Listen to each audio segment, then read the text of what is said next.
Hey guys, welcome back to Rinku's kitchen.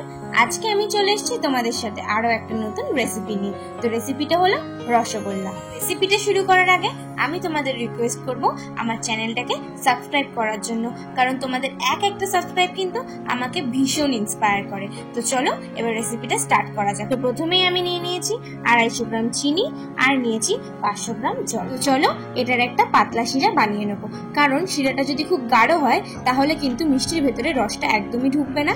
তাই জন্য এই প্রথমে শিরাটা কিন্তু একদম পাতলা বানাতে হবে। তো তোমরা দেখতেই পাচ্ছো, জাস্ট এরকম একবার ফুটে আসার পরেই কিন্তু এটাকে নামিয়ে রেখে দিতে হবে। তো চলো শিরাটাকে একটা পাত্রের মধ্যে ঢেলে ঠান্ডা করার জন্য রেখে দিই। শিরাটা এদিকে ঠান্ডা হতে থাক, অন্যদিকে আমি তোমাদের ছানাটা তৈরি করে দেখিয়ে দিই। তো কড়াইতে প্রথমে নিয়ে নিচ্ছি সামান্য পরিমাণে জল।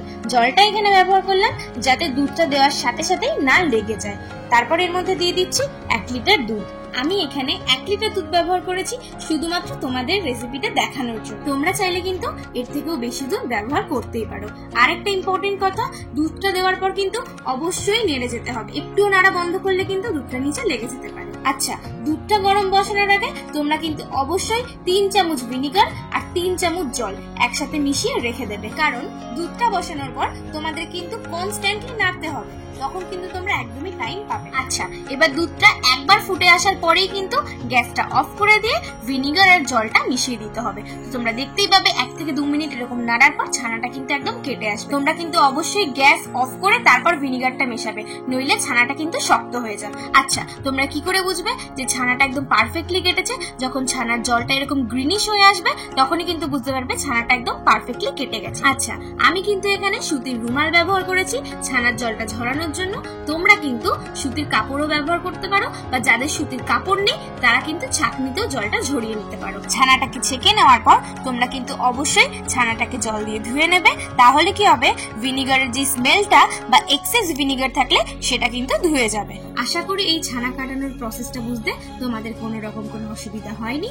আর যদি কোনো অসুবিধা হয়েও থাকে তাহলে তোমরা অবশ্যই আমাকে কমেন্টে জানাও। আচ্ছা, এটা কিন্তু খুব ইম্পর্টেন্ট পার্ট। ছানার থেকে কিন্তু খুব বেশি জল ঝরিয়ে দিলেও হবে না, আবার যদি বেশি জল থেকেও থাকে তাহলেও কিন্তু ভালো হয়। একদম হালকা হাতে কিন্তু ছানাটাকে কাপড়ের মধ্যে পেঁচিয়ে এরকম ভারী কিছু চাপা দিয়ে রেখে দিতে হবে। আচ্ছা, অন্যদিকে ছানার থেকে জলটা ঝরতে থাকুক, আমি এদিকে তোমাদের চিনি শিরাটা করে দেখিয়ে দিই। আমি এখানে নিয়ে নিয়েছি 250 গ্রাম চিনি আর নিয়ে নিয়েছি 750 গ্রাম জল। আচ্ছা, এবার চিনিটা গলে যাওয়ার পর আমি এখানে দিয়ে দিচ্ছি কয়েকটা থেতো করা এলাচ। আচ্ছা, এখান থেকে তোমাদের ভিডিওর কোয়ালিটিটা একটু খারাপ লাগতেই পারে, তার কারণ রান্নাটা করতে করতে কিন্তু অন্ধকার হয়ে গিয়েছে। তোমরা হয়তো ভাবতেই পারো এই ফুটন্ত চিনির রসের উপর আমি কেন পাউডার দুধ গুলে দিচ্ছি। তার কারণ হচ্ছে চিনির মধ্যে কিন্তু অনেক ইমপিউরিটিস বা ময়লা, সেটাকে বের করার জন্য এরকম গুঁড়ো দুধ গুলে নিয়ে উপর থেকে দিলেই যে ফেনাটা উঠে আসবে সেটা ফেলে দিলেই কিন্তু ময়লাটা বেরিয়ে যাবে। তো তোমরা দেখতেই পাচ্ছ চিনির রসটা কিন্তু একদম পরিষ্কার হয়ে গেছে। তো চলো এবার দেখিয়ে দিই কিরকম ভাবে রসগোল্লাটা বানাতে হবে। তার জন্য প্রথমেই নিয়েছি একটা থালার মধ্যে আমি ছানাটা ঢেলে নিচ্ছি। এবার ছানাটাকে ভালো করে কিন্তু মিহি করে নিতে হবে। তার জন্য প্রথমে আমি ছানাটাকে এরকম হালকা করে প্রেস করে ভেঙে নিচ্ছি। এবার ছানাগুলোকে একদম থালার সাইডে নিয়ে গিয়ে আমি এরকম হাতের তালু দিয়ে সামনের দিকে প্রেস করে নিয়ে যাব। ঠিক এইভাবে কিন্তু আমি ছানাটাকে ভালো করে মিহি করে নেব।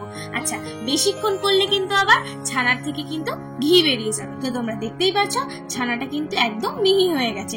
এবার এর বাইন্ডিং এর জন্য আমি দিয়ে দিচ্ছি চিনি, কর্নফ্লাওয়ার, দিচ্ছি ময়দা আর দিচ্ছি গুঁড়ো দুধ দিয়ে সবকিছুকে ভালো করে মেখে নেব। যখন দেখবে মাখতে মাখতে এরকম থালা থেকে ছানাটা উঠে আসছে তখন ভাববে কিন্তু এটা ভালোভাবে মাখা হয়ে গেছে। এবার একটু একটু করে ছানা নিয়ে হাতের মধ্যে কিন্তু প্রেস করে গোল করব। একটু চাপ দিলে কিন্তু মনে হবে যে ছানাটা ছেড়ে যাচ্ছে, কিন্তু একদমই না।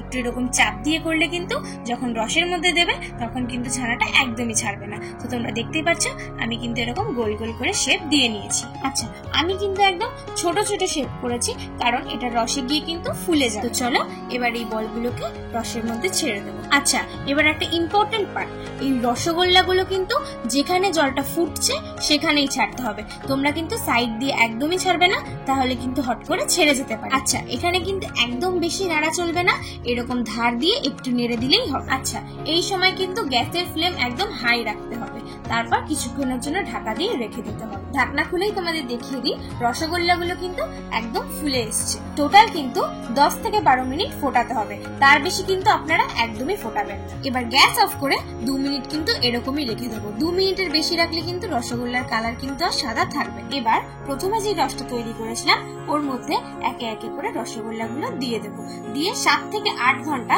ওভারনাইট রেখে দেবো। ওভারনাইট রেখে দেওয়ার পর তোমরা দেখতেই পাচ্ছ রসগোল্লা কিন্তু একদম রেডি। তো তোমরা দেখতেই পেলে আমি কিন্তু ঘরে থাকা উপকরণ দিয়ে তোমাদেরকে রসগোল্লা তৈরি করে দেখিয়ে দিলাম। তোমরা বাড়িতে অবশ্যই ট্রাই করো, আর আমার দেখানো প্রত্যেকটা স্টেপ কিন্তু অবশ্যই ফলো করো, আর আমাকে কমেন্টে জানাতে একদমই ভুলবে না। Thanks for watching.